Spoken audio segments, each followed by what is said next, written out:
इस कार्यक्रम के पुण्यार्जक हैं श्रीमती आशा देवी, सोहनलाल जी विदावत, पुत्र पीयूष कुमार, पुत्रवधू दीप्ति, पुत्र कुशल कुमार, पुत्रवधू जिनल, पोती जीवनी विदावत, परिवार कुंडा, राजस्थान, मुंबई अंधेरी, जिला उदयपुर। एक आश्रम था, एक ऋषि बैठे हुए थे। उनकी झोपड़ी के सामने एक वृक्ष था। उस वृक्ष पर एक कौवा बैठा था। कौवे ने गरम गरम आंसू ढुलकाए।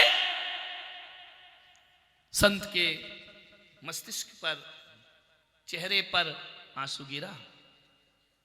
संत ने ऊपर देखा, कौवा बैठा है। कौवा से पूछा, रोता क्यों है?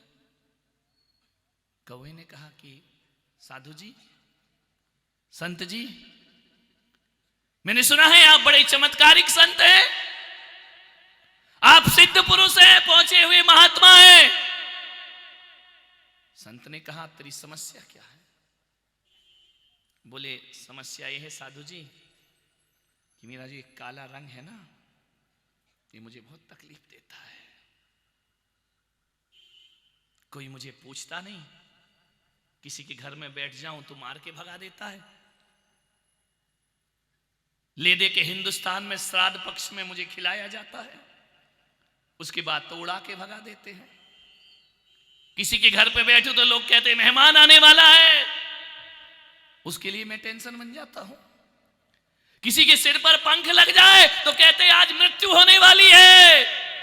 संत जी, मैं इस कौवे के जीवन से बहुत परेशान हो गया।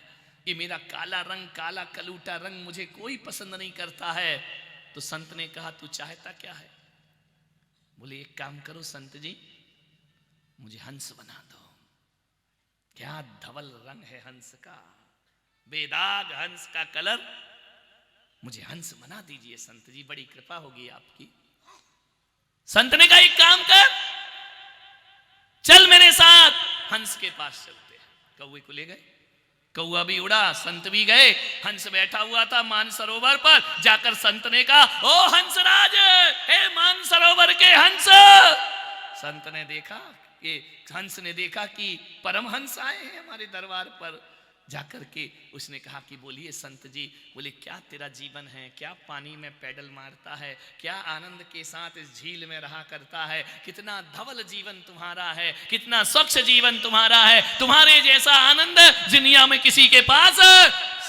हंस बोला, संत जी किसने बोला? किसने बोला कि मैं सुखी हूं? अरे कौवा बैठा बाजू में था। संत ने कहा कि देख कौवे, किसने बोला कि मैं सुखी हूं? संत ने कहा, इतना अच्छा तुम्हारा रूप रंग है, कितने सुंदर दिखते हो। बोले, खा के देखते, ये कोई कलर मिला है मुझे? बाबाओं जैसा, साधु सन्यासी जैसा कलर दे दिया। मेरे दुख का कारण ये रंग ही है, ये सफेद रंग। बूढ़ा जैसा दिखता हूं मैं, ये सफेद रंग मेरा बहुत दुखदाई है। संत जी, ये सफेद रंग मुझे बहुत दुख देता है। तो संत ने कहा, तू चाहता क्या है? बोले, ये चाहता हूं, इस सफेद रंग से मेरी मुक्ति दिला दो। कौवा किस लिए रो रहा था? बोलो, हंस किस लिए रो रहा है? सफेद रंग से। संत ने कहा, क्या करूं?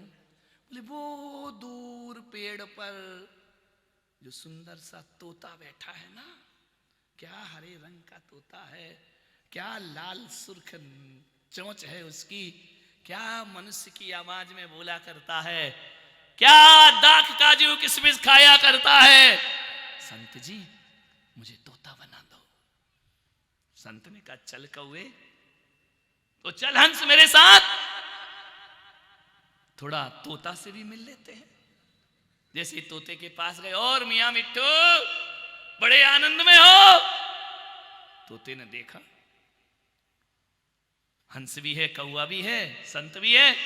तोते से कहा कि तोते राम, तुम्हारे जैसा सुखी इंसान दुनिया में कोई नहीं होगा, तुम कितने सुखी हो? तोते ने कहा, किसने बोला? अरे किसने बोला? अरे तुम इतने महान हो, कितना मीठा बोलते हो, तीखा तीखा खाते हो, मीठा मीठा बोलते हो, मनुष्य की आवाज में बोलते हो, कैसी लाल सुर्ख तुम्हारी चोंच है, कितने सुंदर लग रहे हो पेड़ पर बैठे हुए। तोते ने कहा कि साधु जी, मेरे जीवन का सबसे बड़ा दुख ये हरा रंग है। बोले क्यों? बोले अरे कोई रंग दिया है मुझे भगवान ने, आवाज अच्छी दे दी, नाक अच्छी दे दी, रंग कितना खराब दिया है। किसी पेड़ पर बैठ जाओ तो मुझ में और पत्ते में फर्क ही नहीं दिखाई देता है। मेरा रंग तो पेड़ पौधों का रंग कर दिया है, तोते जैसा रंग मुझे प्रदान ही नहीं। मैं बहुत दुखी हूं संत जी। तो संत ने कहा क्या चाहता है? बोले तुम कुछ करोगे? बोले हाँ करूंगा, तो मुझे तोते से मुक्ति दिलाओ। तो बोले क्यों, क्या बनना है तुझे? बोले बहुत दूर जंगल में एक सुंदर सा, बोलो प्रवचन याद है तो मेरा गला क्यों फड़वा रहे हैं? वो जो मोर है ना, बादल देखे छुम छुम नाचे अलवेला मस्ताना, कैसे सतरंगी पंख हैं उसके, कितना सुंदर उसका जीवन है, कैसे आनंद से बादलों को देखता है, छुम छुम करके नाचा करता है। हजारों लोग उसके नाच का इंतजार करते हैं। जब वो पंख फैलाता है प्रकृति का सौंदर्य निखर निखर जाया करता है। मुझे उसे संत जी तोते की पर्याय से मुक्त करके मुझे मोर की पर्याय प्रदान कर दीजिए। संत ने कहा भैया तू भी चल। गए मोर के पास। ओ पक्षीराज, ओ भारत के राष्ट्रीय पक्षी, कितना सम्मान है तुम्हारा, कितने सुंदर तुम दिखते हो, क्या सौंदर्य तुम्हारे पंखों में है, एक एक रंग प्रकृति ने भर दिया है। जब तुम पंख फैलाते हो ना, ये धरती स्वर्ग जैसी नजर आती है। कि क्या पुण्य किया था मोर तुमने, इतना सुंदर शरीर मिला। मोर ने कहा पुण्य किया था, यही तो मेरा पाप है। बोले मतलब क्या? बोले मैं बहुत दुखी हूं संत जी। किस लिए दुखी है? बोले देखो ना मुझे इतने सुंदर पंख दे दिए, आवाज इतनी खराब दी है कि मेरे शब्द को कोई सुनना पसंद नहीं करता है। और संत जी मैं सबसे ज्यादा दुखी इन पंखों से हूं। पंखों से दुखी? क्या हो गया रे तुझे? पंख से दुखी है? बोले हाँ, ये जो मेरे पंख है ना, यही मेरे दुश्मन है। शिकारी आता है, मुझे पकड़ता है, मेरे पंख नोचता है, मुझे कष्ट देता है। एक काम करो संत जी, ये खूबसूरत पंख मेरे सबसे जीवन के सबसे बड़े दुश्मन हैं, ये मुझे चैन से नहीं जीने देते हैं। तो संत ने कहा क्या चाहता है? बोली शांति की जिंदगी जीना है ना, तो मुझे कौआ बना दो। ध्यान रखना। समझ गए क्या? ऐसी बातें आपको डायरेक्ट समझ में आती हैं। नहीं तो तुम इस फिराक में थे कि मोर के बाद महाराज कहां ले जाएंगे। अब ऐसे तो मैं 4 महीना ले जाऊं तो चौमासा ही हो जाएगा। ध्यान रखना, वापिस तो आना पड़ेगा ना। बोले मुझे कौआ बना दो। संत ने कौए की तरफ देखा। बोले बोल रे, अब क्या बोलता है? बोल अब क्या बोलना चाहता है?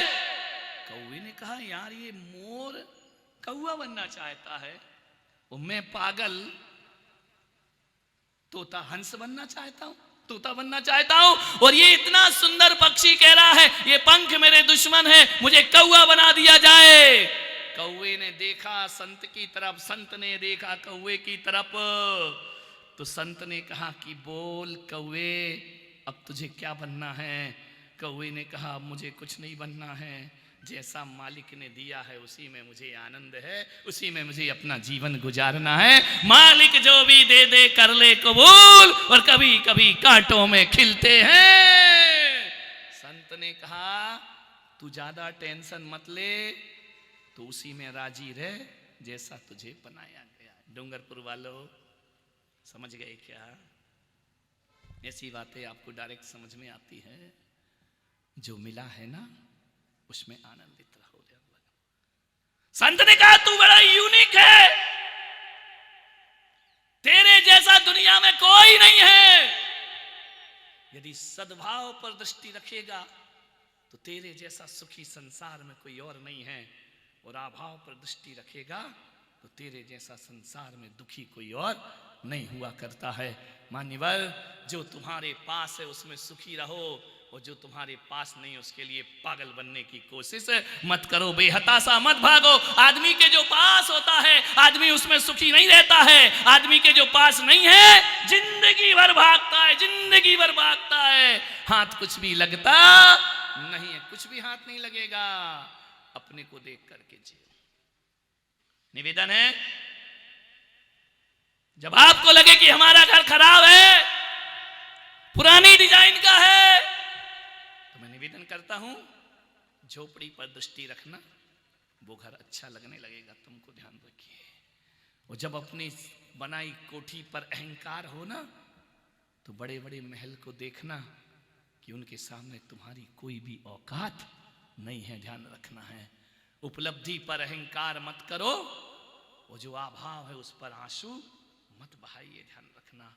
भगवान ने तुम्हें तुम्हारे जैसा बनाया है और तुम्हें तुम्हारे जैसा बनाया है ताकि तुम अपने में उसमें खुश रखो। सोचिए, एक नारियल का पेड़ है, एक गुलाब का पौधा है, हवा आ रही है, मस्ती आ रही है, सावन का महीना है, नारियल का पेड़ झूम रहा है, गुलाब का पौधा झूम रहा है। ध्यान रखना है, गुलाब भी सुखी है और नारियल भी सुखी है। यदि गुलाब के मन में ये आ जाए कि मैं नारियल जैसा ऊंचा हो जाऊं, तो गुलाब का सौंदर्य खो जाएगा मेरे भाई। और नारियल सोचे कि मेरे ऊपर भी गुलाब जैसे फूल निकल आए, तो नारियल के पेड़ की जिंदगी बर्बाद हो जाएगी, ध्यान रखना। मैं आपसे इतना ही निवेदन करता हूं, जब हवा का झोंका आता है, नारियल का पेड़ अपने मस्ती में है और गुलाब का पौधा अपनी मस्ती में है। गुलाब कभी नहीं सोचता है कि मैं नारियल बनूं और नारियल कभी नहीं सोचता है कि मैं गुलाब जैसे फूल।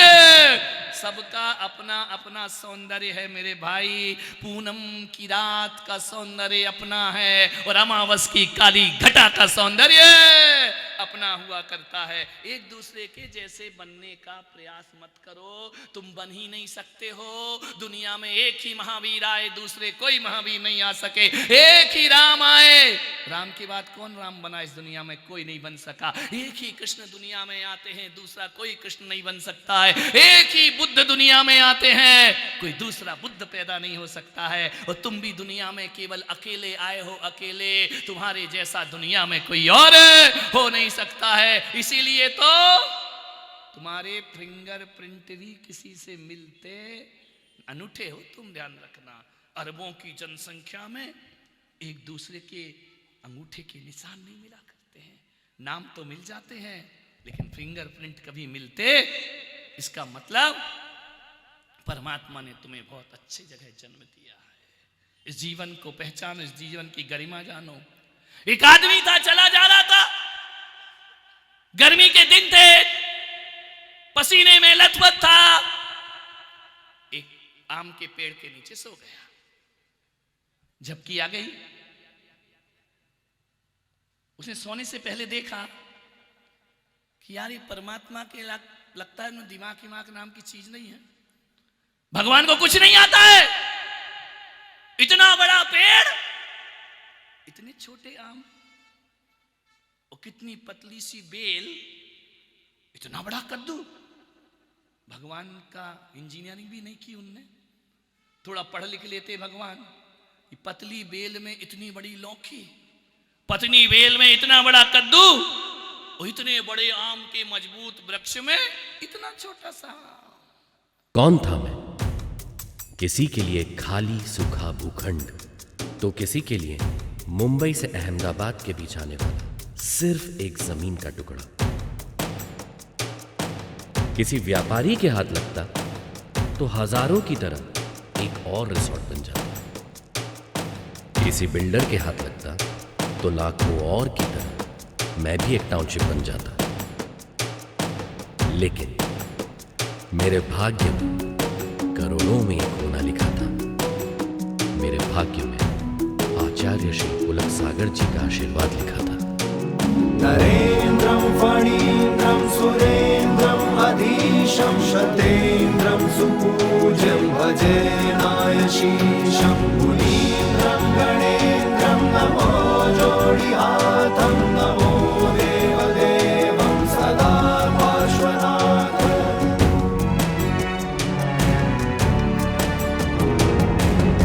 मौन था मैं स्वर कहाँ से आया, खाली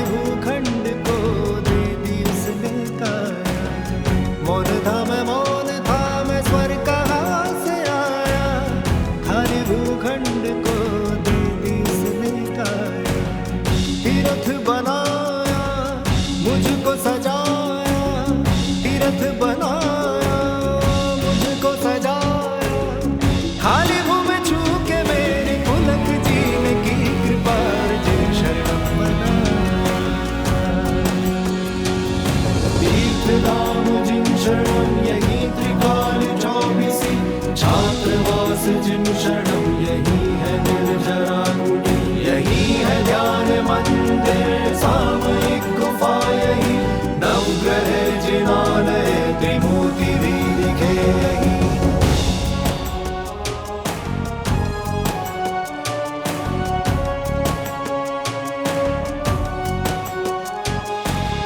पुलक सागर को ये स्वप्न आया, खाली भूखंड ने उनको बुलाया।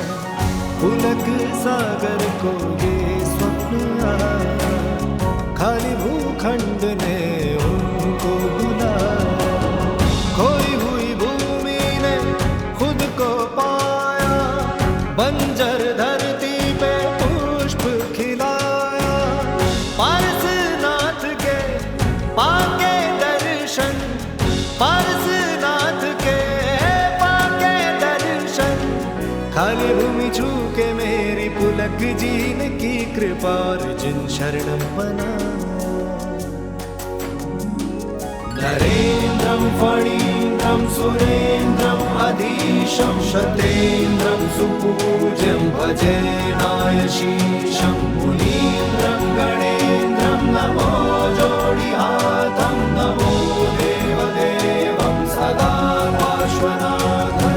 जिन शरणं पवच्छामि, जिन शरणं पवच्छामि, जिन शरणं पवच्छामि, जिन शरणं पवच्छामि, जिन शरणं पवच्छामि, जिन शरणं पवच्छामि, जिन शरणं पवच्छामि, जिन शरणं पवच्छामि। इस कार्यक्रम के पुण्यार्जक थे श्रीमती आशा देवी सोहनलाल जी विदावत, पुत्र पीयूष कुमार, पुत्रवधू दीप्ति, पुत्र कुशल कुमार, पुत्रवधू जिनल, पोती जीवनी विदावत परिवार, कुंडा, राजस्थान, मुंबई अंधेरी, जिला उदयपुर।